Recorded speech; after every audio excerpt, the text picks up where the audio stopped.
Hello les amis, je vous retrouve pour une nouvelle vidéo et cette fois je vais vous montrer comment bien protéger vos cartes magiques The Gathering. Alors c'est très important quand vous ouvrez des boosters, justement vous pouvez tomber sur des cartes qui ont de la valeur et donc ces cartes, eh ben, il faut savoir les protéger et il y a différentes formes de protection suivant l'utilisation que vous pouvez en avoir, c'est-à-dire une utilisation de collection voire d'investissement pour les cartes qui ont de la valeur, de bien les protéger comme ça, les angles ne s'abîment pas, c'est très important.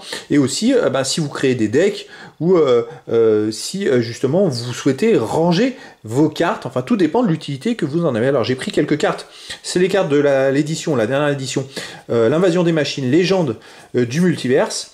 Donc voilà, j'ai pris quelques cartes justement pour vous montrer. Alors, il y a différentes formes de protection, et ça, justement, c'est assez important.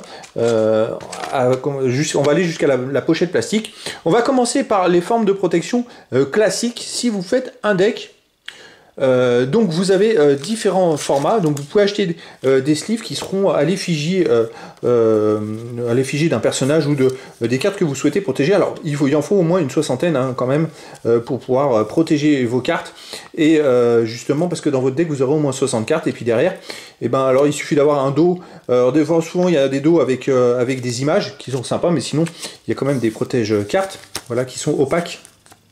Donc vous rentrez votre carte à l'intérieur et comme ça au moins il n'y a pas de dos, comme ça les cartes sont protégées quand vous jouez, en plus elles glissent les unes les autres, ça c'est plutôt important. Mais alors, si vous avez une carte de valeur, vous avez deux formes de protection.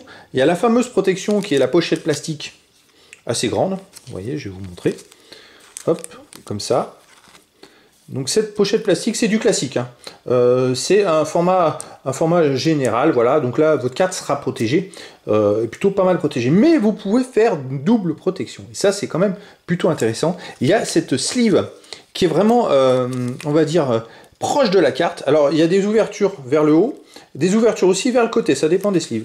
Et celle-là, on va voir, elle prend la forme de la carte, vraiment la forme de la carte, comme vous pouvez le voir. Et là, votre carte sera complètement protégée et vous pouvez même l'insérer à l'intérieur d'une pochette, comme ça elle est doublement protégée, vous voyez. Alors vous l'insérez dans l'autre sens, comme ça, vous mettez l'ouverture vers le bas, et comme ça, votre carte est protégée, doublement protégée. En plus, cette sleeve-là, elle est tellement proche de la carte que vous pouvez ranger votre carte dans un classeur, dans un Pro Binder, sans aucun problème.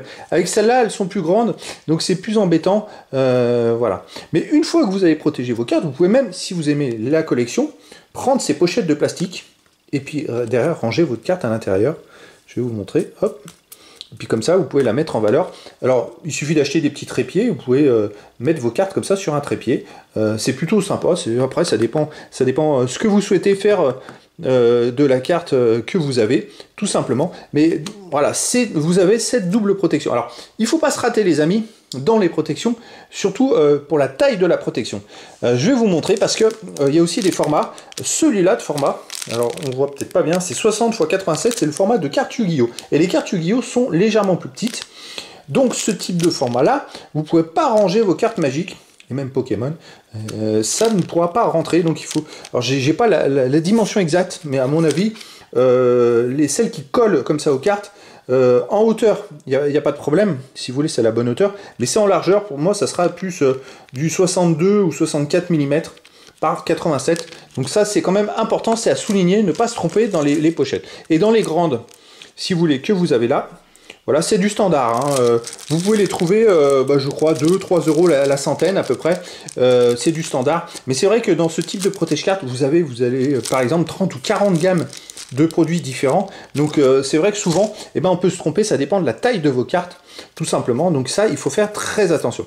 Une fois que votre carte est protégée, après, déjà, c'est important, parce qu'elle perd la valeur si les angles s'abîment. Votre carte va perdre de la valeur si elle n'est pas protégée. Donc c'est pour ça que c'est important de protéger des cartes et qu'elles gardent un aspect mint, ou near mint, on va dire, proche du neuf, tout simplement.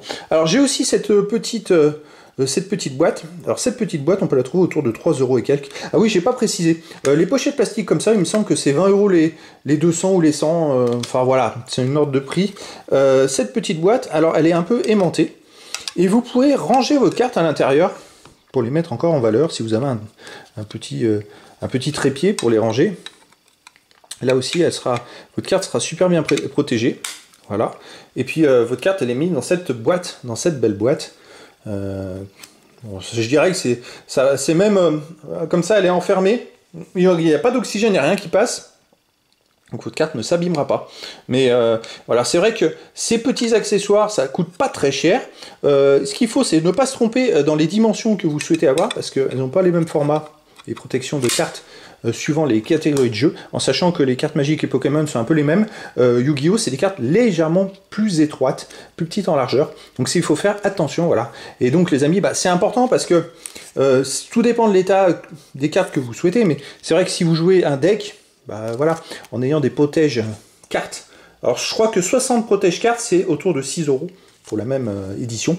Au moins, aux cartes, elles vont glisser, après ça sera plus agréable pour jouer avec, tout simplement. Et puis voilà, si vous êtes collectionneur, les amis, et que vous aimez les cartes de valeur, pour moi c'est important de pouvoir les protéger avec au moins cette petite protège-carte qui est vraiment très étroite et qui va vraiment bien envelopper la carte. Et comme ça, la carte, après, derrière, vous pouvez la ranger dans une boîte ou n'importe quelle boîte, et ça peut être pas mal, parce qu'elle sera quand même protégée, elle ne va pas s'abîmer et s'user dans le temps, même avec de la manipulation, vous voyez. Si ce petit protège-carte, vous le mettez à l'envers, je vous ai montré, hop, et puis vous l'insérez vers le bas, comme ça, il n'y a plus d'air qui peut passer, on ne peut plus toucher la carte, et ça, c'est vraiment top. Donc voilà, les amis, c'était un petit tuto, une petite vidéo d'explication sur comment protéger vos cartes quand vous ouvrez des boosters. Voilà, dites-vous bien les amis que de toute façon, ce qui va s'abîmer en premier dans une carte, ce sont les bords. Les bords. Alors à chaque fois que la carte, vous allez la manipuler, vous allez la prendre, il va y avoir des petits pocs blancs, et plus il y aura de pocs blancs, plus votre carte perdra de la valeur tout simplement. Alors moi je parle, vous avez la possibilité d'avoir des cartes qui peuvent valoir 10-20 € parfois, et justement c'est ces cartes là qu'il va falloir peut-être plus protéger. Je dis pas d'investir, de protéger toutes vos cartes, mais c'est vrai que si vous les rangez dans des classeurs, elles sont rangées, donc là vous n'avez pas forcément à mettre des pochettes plastiques, mais si vous les gardez à l'unité, voire si vous avez des cartes qui ont une plus grosse valeur, à ce moment-là, mettez-les, au moins, même rangées dans des classeurs, quand vous les sortirez des classeurs, elles ne s'abîmeront pas. Donc pour moi, c'est très important. Donc voilà les amis, et bien écoutez, je vous dis à très bientôt pour une nouvelle vidéo.